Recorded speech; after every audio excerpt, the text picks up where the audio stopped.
Hello दोस्तों, मैं मोहम्मद नवाजिश स्वागत करता हूं आप सभी लोगों का परीक्षावास के एक और वीडियो में। सो गाइस, इस वीडियो में हम लोग एक और बहुत ही ज्वलंत मुद्दे के बारे में बात करने वाले हैं। क्या है ये मुद्दा? आपने पिछले कुछ दिनों में देखा होगा, भारत के उत्तर प्रदेश राज्य में संभल जिले के अंदर एक मस्जिद को लेकर के विवाद हुआ, जो कि संभल की जामा मस्जिद या जामी मस्जिद आप कह सकते हो। अब इस मस्जिद को लेकर के विवाद उत्पन्न हुआ। बोला गया कि इस मस्जिद को जब बाबर ने बनवाया था तो एक मंदिर को तोड़ा गया था। एक मंदिर को तोड़ करके इस मस्जिद को उसी जगह पर बनाया गया और बात पहुंची न्यायालय तक, सेशन कोर्ट तक। जब कोर्ट तक बात पहुंची तो कोर्ट ने आदेश दिया कि भाई जाइए, देखिए जाकर के कि जो मामला हमारे सामने लाया गया है उसमें कितनी सच्चाई है। सर्वे किया जाए, इन्वेस्टिगेशन किया जाए। सर्वे टीम पहुंचती है, पहली बार में सारी चीजें शांति प्रिय तरीके से हो जाती हैं, कोई अप्रिय घटना नहीं होती। लेकिन जब सर्वे टीम दोबारा से पहुंचती है तो हिंसा हो जाती है। हिंसा होती है, कई लोगों की मौत हो जाती है और वहां पर हम देखते हैं कि कर्फ्यू लगा दिया जाता है, इंटरनेट बंद कर दिया जाता है और यह मामला जो कि एक जिले से शुरू होता है, यह राष्ट्रीय स्तर पर पहुंच जाता है। तो इस वीडियो में हम लोग इस पूरे मामले की विस्तार पूर्वक चर्चा करने वाले हैं ताकि आप समझ पाएं कि असल में यह इशू है क्या। तो शुरू करते हैं। देखिए, बात क्या है, उत्तर प्रदेश का जो संभल जिला है उसमें एक मस्जिद है, जामा मस्जिद, या फिर हम इसे जामी मस्जिद भी कहते हैं। अब ये कोर्ट के आदेश के बाद चर्चा में आ गई, इसको लेकर के काफी सारा इश्यू हुआ। बात यह है कि इसे 1526 में बाबर ने बनवाया था। मतलब ऐतिहासिक रूप से आप कह सकते हो कि बाबर ने 1526 में मस्जिद बनवाई थी। हालांकि इसकी बाकी चीजों को लेकर के कई सारी आप कहोगे अलग अलग अवधारणाएं हैं, अलग अलग बातें हैं। कुछ लोग कुछ मानते हैं, कुछ लोग कुछ मानते हैं।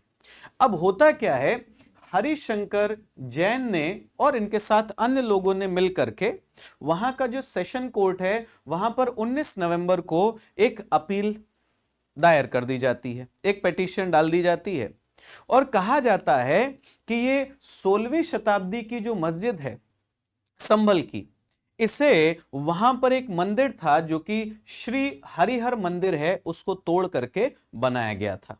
ठीक है। अब हरिशंकर जैन को आप लोगों को यह भी याद रखना है कि जैसे संभल की मस्जिद का केस है, ये अन्य कई केसेस से जुड़े हुए हैं। जैसे आप लोगों ने ज्ञानवापी मस्जिद का नाम सुना होगा, वाराणसी में वहां पर भी एएसआई ने सर्वेक्षण किया, उसको भी लेकर के विवाद है। या फिर आप उत्तर प्रदेश के मथुरा में ही देखोगे, जो ईदगाह मस्जिद है उसको लेकर के भी विवाद चल रहा है। इसके साथ साथ एमपी के धार में कमाल मौला मस्जिद है, उसको लेकर के विवाद है। और ये सभी मामले जो हैं वो न्यायालय तक पहुंच चुके हैं और इन सभी मामलों में हरिशंकर जैन जो हैं वो पिटिशनर हैं, मतलब इन्होंने वहां पर अर्जी दे रखी है। ठीक। अब बात क्या होती है कि कोर्ट ने एक सर्वे का ऑर्डर दे दिया। ठीक है, क्योंकि कोर्ट के सामने यह बात लाई गई कि जिस जगह पर यह मस्जिद बनी हुई है वहां पर हरिहर मस्जिद मंदिर हुआ करता था, श्री हरिहर मंदिर। और उस मंदिर को लेकर के मान्यता यह है, या संभल को लेकर के मान्यता यह है कि भाई भगवान विष्णु के 10वें अवतार कल्कि, वो कलयुग में, यानी कि जो वर्तमान युग चल रहा है उस युग में अवतार लेंगे। कहां पर अवतार लेंगे, कहां पर अवतरित होंगे? संभल में अवतरित होंगे। यह संभल का महत्व तो बताया गया। तो भगवान विष्णु के जो 10वें अवतार हैं कल्कि, उनके बारे में बोला गया कि भाई कलयुग में यह मान्यता है कि कल्कि अवतार होगा। ठीक है, भगवान विष्णु के 10वें अवतार जो है इस धरती पर आएंगे और उनका अवतरण कहां पर होगा? उनका अवतरण होगा संभल में। ठीक है। अब बात होती है कि चलिए, कोर्ट के सामने मामला पहुंचा था, कोर्ट ने आदेश किया कि जाइए भाई सर्वे करिए, सर्वेक्षण करिए, देखिए ये बात जो लेकर के आए हैं ये बात कितनी सही है या कितनी गलत है। अब सर्वे कैसा होता है, कोर्ट ने बोला कि आप फोटोग्राफिक और वीडियोग्राफिक सर्वे करेंगे, यानी कि जो भी चीजें आप देखें उसका फोटो खींच लें, उसका वीडियो बना लीजिए, ठीक है। और साथ ही साथ कोर्ट ने कहा कि 29 नवंबर तक अपनी रिपोर्ट जो है वो आप सबमिट कर दीजिए, 29 नवंबर तक रिपोर्ट ला करके हमें दे दीजिएगा। अब पहली चीज ये है कि जो मस्जिद की इंतजामिया कमेटी है, यानी कि जो मस्जिद के सभी चीजों को देखती है, कोर्ट ने उससे कंसल्ट नहीं किया, पहली बात, ठीक है। दूसरी चीज ये है कि जो आदेश आया, जो सर्वे टीम बनाई गई, उसमें अगर आप देखोगे तो कोर्ट ने एक एडवोकेट कमिश्नर को अपॉइंट किया जिनका नाम था रमेश राघव, ठीक है। ये और साथ ही साथ जो सर्वे टीम के अन्य सदस्य हैं वो मस्जिद पहुंचते हैं मगरिब की नमाज के बाद, यानी कि सूर्यास्त के बाद वो मस्जिद का जो प्रीमाइस है वहां पर पहुंच जाते हैं। इनके साथ कौन थे, वहां के जो एसपी हैं वो भी थे। साथ ही साथ आप देखोगे जो मॉस्क कमेटी के मेंबर्स हैं, यानी कि जो मस्जिद की देखभाल करने वाली समिति है उसके सदस्य भी होते हैं। और इसके साथ साथ संभल के जो डीएम है वो भी पहुंचते हैं, यानी कि पूरी की पूरी टीम पहुंचती है सर्वेक्षण करने के लिए। कोर्ट का आदेश था, उसका पालन करना था, लोग वहां पर पहुंचते हैं देखने के लिए। अब पहली बार जब सर्वे टीम पहुंचती है तो सारी चीजें शांतिपूर्वक तरीके से हो जाती हैं, किसी प्रकार की कोई समस्या नहीं होती, ठीक है। अब क्या होता है, फिर आता है दिन 24 नवंबर का। 24 नवंबर को सेकंड सर्वे होना था, दूसरा सर्वेक्षण होना था। इस दिन क्या होता है, इस दिन जब टीम पहुंचती है तो सर्वे टीम के साथ साथ एक लोकल महंत पहुंचते हैं, ठीक है। एक पेटिशनर, यानी कि जितने भी लोगों ने अर्जी दे रखी है उनमें से भी एक व्यक्ति, और साथ ही साथ कई सारे ऐसे सदस्य पहुंचते हैं, मतलब वहां के आप कह सकते हो लोग पहुंचते हैं जो जय श्री राम के नारे लगाते हुए जाते हैं। अब इससे क्या होता है, मामला तूल पकड़ना शुरू हो जाता है, मस्जिद के आसपास भीड़ जमा होना शुरू हो जाती है, लोग पथराव करना शुरू कर देते हैं। और इसी बीच पुलिस पर आरोप है कि पुलिस ने गोली चलाई, और आरोप यह है कि पुलिस की गोली से 5 लोगों की मृत्यु हुई, जिसमें 2 टीनेजर्स थे। हालांकि पुलिस ने कहा कि हमने ऐसा कुछ भी नहीं किया था, हमने गोली नहीं चलाई थी। पुलिस ने कहा हमने भीड़ को तितर बितर करने के लिए लाठी चार्ज किया और आंसू गैस का प्रयोग किया। हालांकि वहां के जो लोकल एमएलए हैं जियाउर रहमान, उन्होंने कहा कि पुलिस की यह बात कैसी है, गलत है। अब आप कह सकते हो कि आरोप प्रत्यारोप हैं, पुलिस के ऊपर आरोप है कि उन्होंने गोली चलाई थी, उससे 5 लोगों की मृत्यु हुई, लेकिन पुलिस का कहना है कि हमने भीड़ को तितर बितर करने के लिए लाठी चार्ज किया और आंसू गैस का प्रयोग किया, ठीक है। अब चलते हैं आगे। देखिए मामला कहां पहुंच गया है, मामला पहुंच गया है सुप्रीम कोर्ट में। सुप्रीम कोर्ट ने जो मस्जिद की मैनेजमेंट कमेटी है उनसे कहा कि भाई सेशन कोर्ट ने अगर कोई आदेश दिया है तो आप उसके खिलाफ कहां जाइए, इलाहाबाद हाई कोर्ट जाइए। इलाहाबाद हाई कोर्ट जाकर के आप क्या करिए, अपील करिए वहां पर। और साथ ही साथ डिस्ट्रिक्ट कोर्ट को कह दिया कि जब तक इलाहाबाद हाई कोर्ट का आदेश नहीं आ जाता आप इस पर आगे कोई भी कार्रवाई जो है वो नहीं करेंगे, जब तक हाई कोर्ट का आदेश जो है वो नहीं आ जाता है। अब थोड़ा सा इस मस्जिद के बारे में हम लोग बात करते हैं। देखिए ये अगर देखोगे तो ओल्डेस्ट मुगल मॉस्क है, यानी कि मुगल काल की सबसे प्राचीन मस्जिद है जो अभी तक उपस्थित है, या फिर आप कहोगे जो अभी तक बची हुई है। बचे हुए होने का मतलब है, देखिए हालांकि जो सामान्य रूप से पुरानी इमारतें होती हैं वो समय के साथ टूट फूट जाती हैं, है ना, लेकिन ये मस्जिद अभी भी अपने अच्छे खासे स्वरूप में जो है वो बची हुई है, ठीक है। अब जामा मस्जिद को कहा गया भाई ओल्डेस्ट सर्वाइविंग मुगल मॉस्क है देश के अंदर। और एक चीज और ध्यान रखनी है कि archaeological survey of India, archaeological survey of India जो कि भारत सरकार की ही आप कहोगे एक एजेंसी है, उसके तहत ये एक प्रोटेक्टेड मॉन्यूमेंट है, यानी कि एक संरक्षित इमारत है, ठीक। अब इसमें बोला क्या गया भाई, बाबर ने जो आपकी बैटल ऑफ पानीपत थी 1526 की, 1526 में पानीपत में जो युद्ध हुआ उसमें बाबर ने इब्राहिम लोदी को हराया। और इब्राहिम लोदी को जब उन्होंने हराया तो संभल जो है वो मुगल्स के अंडर आ गया। अब जब ये मुगल्स के अंडर आता है तो बोला गया कि भाई मस्जिद के अंदर एक इंस्क्रिप्शन है, यानी कि एक लेख लगा हुआ है जो ये बताता है कि बाबर ने संभल में अपने एक अधिकारी को भेजा था, एक ऑफिशियल को भेजा था जिनका नाम था हिंदू बेग। ये काबुल से बाबर के साथ आए थे, उन्होंने इनको संभल भेजा और बोला जाता है कि भाई इन्होंने आकर के इस मस्जिद का निर्माण किया था। अब देखो, अगर बाबर काल में बनी हुई मस्जिदों की बात करोगे या उस टाइम पर निर्मित मस्जिदों की बात करोगे तो उसमें बनी तो बहुत सारी होंगी, लेकिन जो बची वो 3 थी। अगर इसमें आप पहली देखोगे तो संभल की जामा मस्जिद है जिसको लेकर के विवाद चल रहा है। दूसरी देखोगे काबुली बाग मस्जिद जो कि पानीपत में है और बोला जाता है 1527-28 में इसको बनाया गया। तीसरी मस्जिद आप देखोगे तो मीर बाकी मस्जिद है जो कि अयोध्या की थी, 1529 में बनी और जिसे 1992 में डेमोलिश कर दिया गया और जिसको लेकर के कोर्ट का फैसला आ गया। वहां पर अब राम मंदिर बन चुका है। ठीक है, अब पहली चीज मैं आपको बता दूं, देखिए जैसे मैंने कहा प्रोटेक्टेड मॉन्यूमेंट है। मॉन्यूमेंट्स जो होते हैं वो हमारी विरासत है, हमारा पास्ट, हमारा इतिहास जो रहा है उसकी वेल्थ है, उसकी संपत्ति है। इसमें आप देखोगे कोई भी सांस्कृतिक चीज आ सकती है, जैसे कोई कला, कोई आर्किटेक्चर यानी कि कोई इमारत आ सकती है, कोई संरचना आ सकती है, कोई तकनीक आ सकती है। और केंद्र सरकार ने 3679 मॉन्यूमेंट्स को क्या कर रखा है, प्रोटेक्ट कर रखा है। और ध्यान ये रखिएगा कि ancient monuments and archaeological sites and remains act 1958, 1958 का ये अधिनियम है जिसके अंतर्गत भारत सरकार जो है वो ऐसे मॉन्यूमेंट्स को क्या करती है, प्रोटेक्ट करती है। अब चलते हैं थोड़ा सा इस मस्जिद को लेकर के जो हिस्टोरियंस हैं या जो विचार हैं उनके बारे में बात करते हैं। देखिए अमेरिकन हिस्टोरियन हावर्ड क्रेन ये क्या कहते हैं, इन्होंने एक रिसर्च पेपर लिखा, पैट्रोनेज ऑफ जाहिर अल दीन बाबर।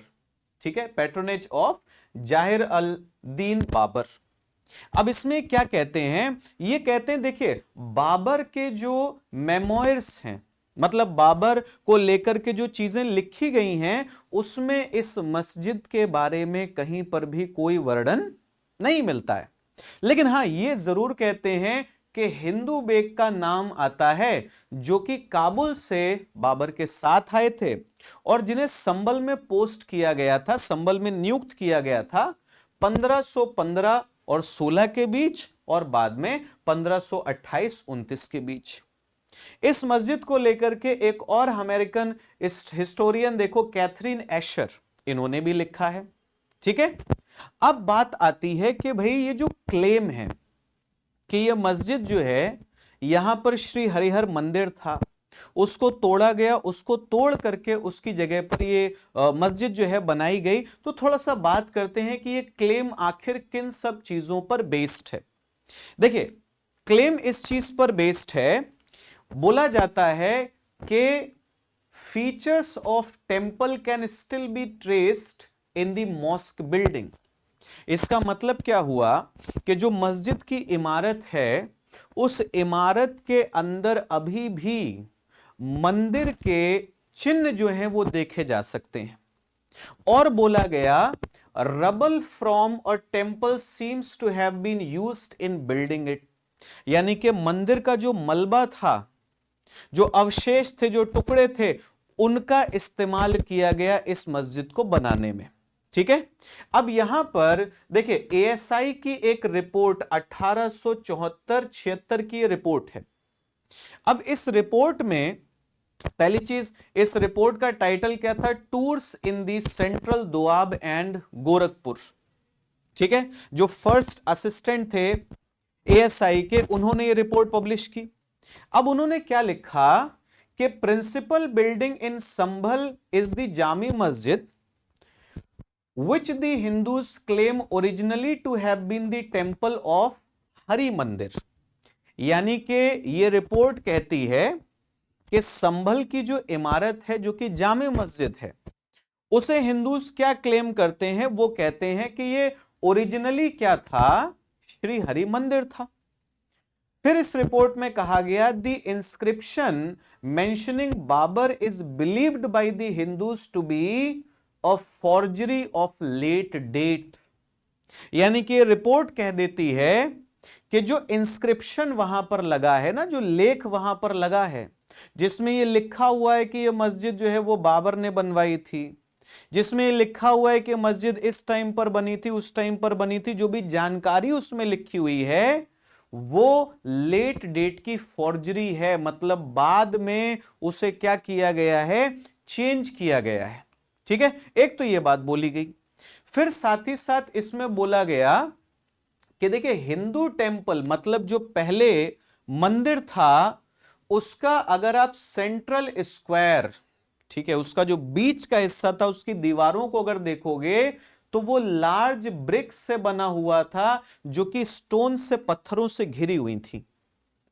अब बोला गया इस रिपोर्ट में कि वो जो दीवारें थीं उन दीवारों पर क्या कर दिया गया, प्लास्टर कर दिया गया। अब इस रिपोर्ट में लिखा गया कि कुछ कुछ जगह पर जहां पर वो प्लास्टर टूट गया था उस प्लास्टर के पीछे वो पत्थर जो हैं वो दिखाई देते हैं। ठीक है, यानी कि इस रिपोर्ट से कुछ चीजें मिलती हैं। अब आती है बात हिस्टोरियन मीनाक्षी जैन की। इन्होंने 2023 में किताब लिखी the Hindus of Hindustan a civilised journey.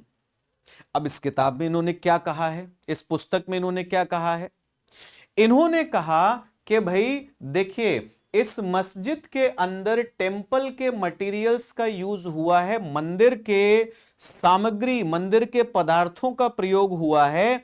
ये कैसे हमें पता चलता है, इनटू रोजेट्स ऑन आप कहोगे stone steps leading to eastern gateway. यानी कि जो पूर्वी दरवाजा है उसकी तरफ जो सीढ़ियां जाती हैं ना, उन सीढ़ियों पर जो हैंडल लगा होता है जिसको आप पकड़ के चलते हुए कहते हैं, उसमें हमें दिखाई देते हैं सैंपल्स, हमें दिखाई देते हैं कि हाँ भाई मंदिर के अवशेषों का, मंदिर के पदार्थों का इसमें प्रयोग किया है। साथ ही साथ ये कहती है the chain for hanging the temple bell, यानी कि वहां पर चेन्स हैं जो दर्शाती हैं कि इन चेन्स का प्रयोग किस लिए किया जाता था, जो मंदिर में घंटियां होती उनको लटकाने के लिए किया जाता था।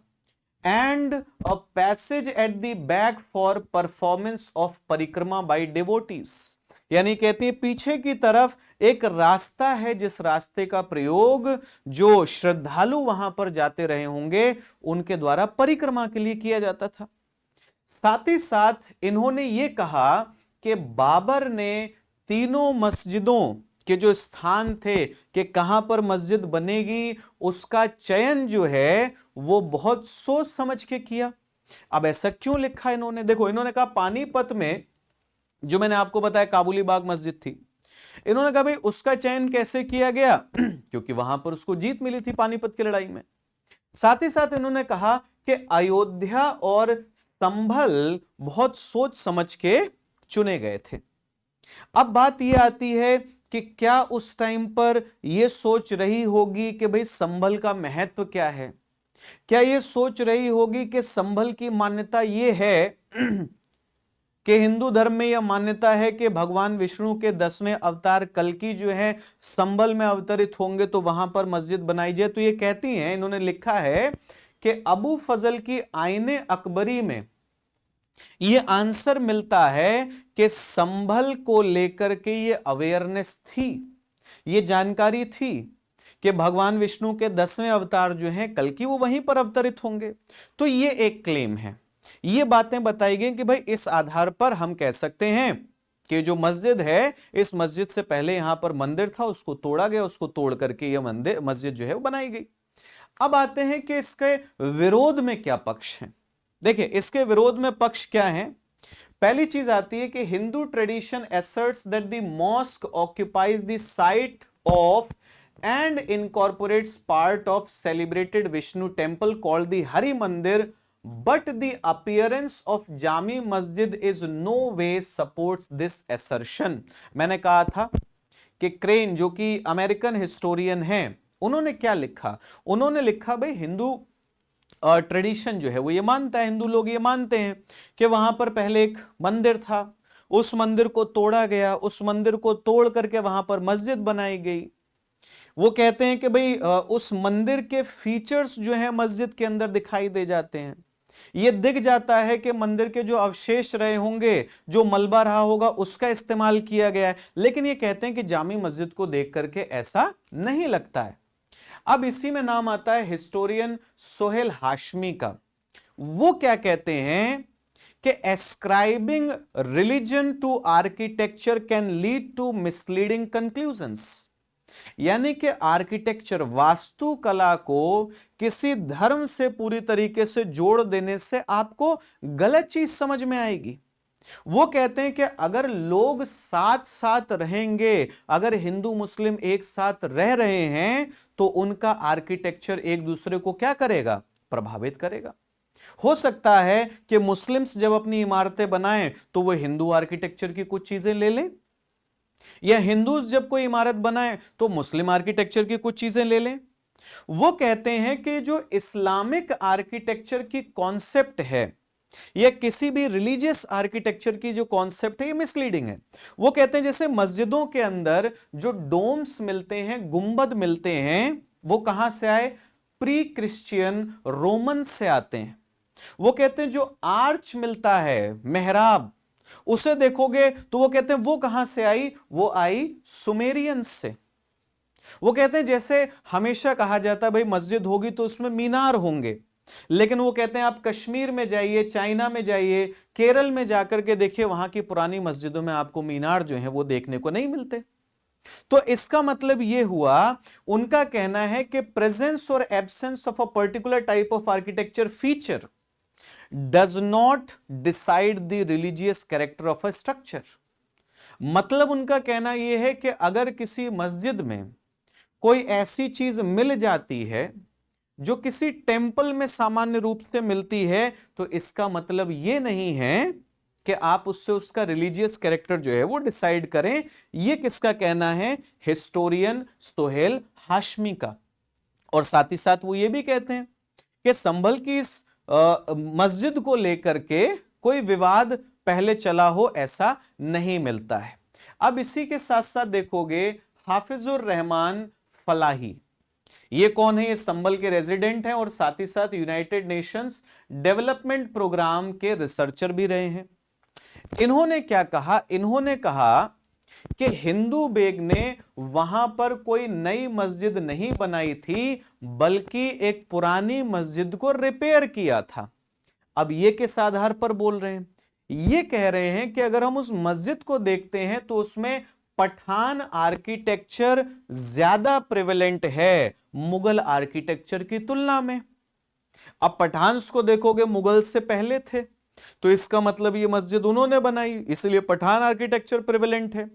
और बाद में हिंदू बेग का जो नाम आ रहा है, भाई जो बाबर के साथ आए, मुगल आर्किटेक्चर को उन्होंने प्रमोट किया, तो उन्होंने इसमें क्या किए, मॉडिफिकेशंस किए। और वो साथ ही साथ ये भी कहते हैं Harihar temple to existed in the city, मतलब वो बोलते हैं कि श्री हरिहर मंदिर संभल शहर के अंदर था, लेकिन ये कहना कि वो सिर्फ इसी मस्जिद के स्थान पर था, वो कहते हैं ये आप नहीं कह सकते श्योरिटी के साथ, कोई ऐसा एविडेंस नहीं है। और वो कहते हैं कि मस्जिद के पास में एक रानी का मंदिर अभी भी उपस्थित है। तो ये सारी चीजें आती हैं। अब देखो, इस मस्जिद को लेकर के पहली बार विवाद हुआ हो ऐसा नहीं है। 1878 में अगर आप देखोगे तो हिंदू साइड जो है वो एक बार मुरादाबाद कोर्ट जा चुकी है। मुरादाबाद कोर्ट से यह मामला इलाहाबाद हाई कोर्ट पहुंचा और वहां के चीफ जस्टिस जो कि सर रॉबर्ट स्टुअर्ट थे, उन्होंने इस केस को डिसमिस कर दिया।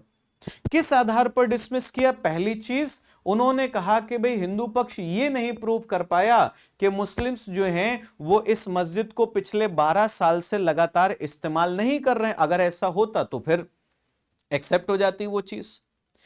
इसके साथ साथ उन्होंने बोला no parikrama path for circumambulation of the idol seems to exist. मतलब अगर मंदिर रहा होता, कोई वहां पर मूर्ति रही होती, तो उसकी परिक्रमा करने के लिए कोई मार्ग रहा होता, लेकिन ऐसा कोई मार्ग नहीं दिखता है। और साथ ही साथ जो आप कहोगे कि भाई आई विटनेस, जो विटनेसेस दिए गए, जो गवाह दिए गए, वो पुअर क्वालिटी के विटनेसेस थे, क्योंकि उन्होंने अंदर से मंदिर मस्जिद को नहीं देखा था। इस आधार पर इस अपील को पहले क्या किया जा चुका है? डिसमिस किया जा चुका है। अब देखो दोस्तों, यहां पर एक इंपॉर्टेंट एक्ट आ जाता है जिसे हम कहते हैं प्लेसेस ऑफ वर्शिप एक्ट। जब यह मुद्दा सामने आया, और सिर्फ यही एक मुद्दा नहीं है, मैंने आपको बताया ज्ञानव्यापी का मुद्दा है, ठीक है, ईदगाह मस्जिद का मुद्दा है, ठीक है, या मध्य प्रदेश का मुद्दा अगर हम ले लें, तो उसमें एक एक्ट इंपॉर्टेंट हो जाता है, और वो है प्लेसेस ऑफ वर्शिप एक्ट 1991। यह अधिनियम क्या कहता है? The religious character of all places of worship as it existed on August 15, 1947 has to be maintained। क्या कह रहा है अधिनियम? कि 15 अगस्त 1947 को जिस धार्मिक स्थल का जो स्वरूप था, अगर वो मंदिर था तो वो मंदिर रहेगा, अगर वो मस्जिद थी तो वो मस्जिद रहेगी, अगर वो गुरुद्वारा था तो गुरुद्वारा रहेगा, अगर वो चर्च था तो चर्च रहेगा। ये एक्ट कहता है, ठीक है। इसमें सिर्फ एक एक्सेप्शन जोड़ा गया, वो है बाबरी मस्जिद राम जन्मभूमि, क्योंकि यह विवाद उस टाइम पर लगातार चलता चला आ रहा था और उम्मीद थी कि इसको लेकर के आगे कुछ चीजें जो हैं वो बढ़ेंगी।